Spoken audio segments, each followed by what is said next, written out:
Ndibulise kuni bathandi bezemidlalo eMzantsi Afrika, ingakumbi kuni balandeli bebhola elikhulu ke laseMzantsi Afrika. Apha ke sawuthetha abaphulaphuli ke malunga neKaizer Chiefs, ngoba abantu abaninzi bakhala bathi Kaizer Chiefs izawuqhubeleka igcine pha uTashreeq Morris ekubeni ezinye iitim zona ziqhubeleka zisayina abadlali abasemgangathweni apho kule transfer window kaJanuwari. Nawukhumbula into yokubana iKaizer Chiefs ziphatha amandla ziye zavela tanca zayiphendula into ethi bona bazimisela ukusayina kule transfer window kaJanuwari. Bathi babuze abaqeqeshi bobabini into yokubana bona bazibona njani na bathi abaqeqeshi ke beKaizer Chiefs zonele ezi players banazo, bona bazawuqhubeleka nazo ke le season yonke, bazawungena nazo kwiCAF baphume bangene nazo kuzo zonke ke i-competitions ezothi zidlalwe apha phantsi kwe-Betway Premiership apha ke eMzantsi Afrika. Kude kuyophela ke le season ngelipheleleyo ke bathe beyiKaizer Chiefs bona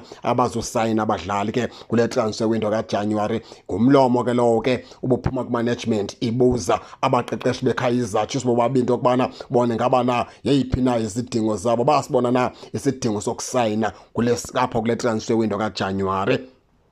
Yathi impendulo ke yabaqeqeshi no, bona ba-right abadlali abanabo. Abaninzi abantu ke bayakhala bathi ngeke iChiefs izawuqhubeleka igcine pha uMorris. iOrlando Pirates ngoku isayine uAndre de Jong,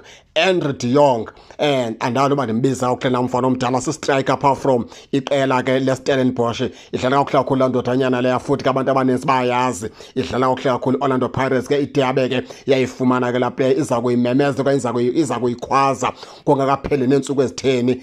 iSundowns kwela icala isezithendini isemveni ke kweplayer eyapha eColombia atheka kakuhle kakhulu pha ngaphambili lifollows lidlala ncakasana noRibeiro umfana omdala. Sekukufutshane into yokubana ke iMamelodi Sundowns ibethelele isignature ke yalo player ngokwabantu ke abakufutshane nalo player okanye ngokwengcuphephe okanye ke ngabasemfuthweni bayibeka bathi ke iSundowns kunye nemanagement yela qela lapha eColombia sebeyavana ngekwentetha zabo zonke, futhi yonke into yabo yahlangana into ethetha ukuthi ke le deal zawuphumelela.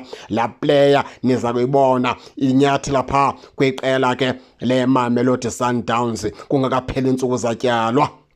Ngaphela iintsuku zatywala, into ethetha ukuthi ke ngoku baphulaphuli ke ngoku yiyo laa nto abantu abaninzi banestress bathi ingabe iKaizer Chiefs yona kutheni na ingakwazi ukudontsa abadlali abathile na kumabasa. Orlando Pirates imdedele ngokucacileke ngokuba ke ibithe xa isayina uAndre de Jong phaa kwiqela ke leStellenbosch yathi ke into ezokwenzeka iza kumkhulula ke umabasa. Nangoku umabasa ke ngomfana omdala ke ubizwa ngokubana ke uyilaa nto kuthiwa yi-free agent, ngoba ke umfana omdala kushiyeka inyanga ezintandathu kuphele contract yakhe pha kwiOrlando Pirates. Yayazi into yokubana ke contract kamabasa iphelelwa pha ngoJuni pha kwiqela ke leOrlando Pirates.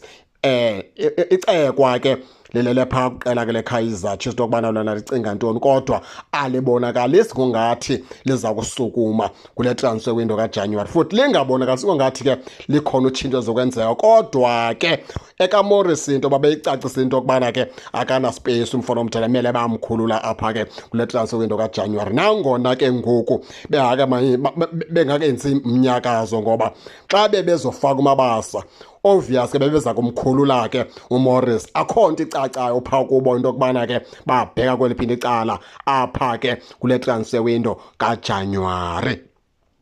Injalo ke baphulaphuli ke nani ngake ningene nitshone into yokubana ke niyiva njani xa yonke ke le meko, nize ke ningakhohlwa usubscribe kule channel ukuze ningaphoswa zezemidlalo endizanothulela zona kwixa elizayo kakuhle babukeli.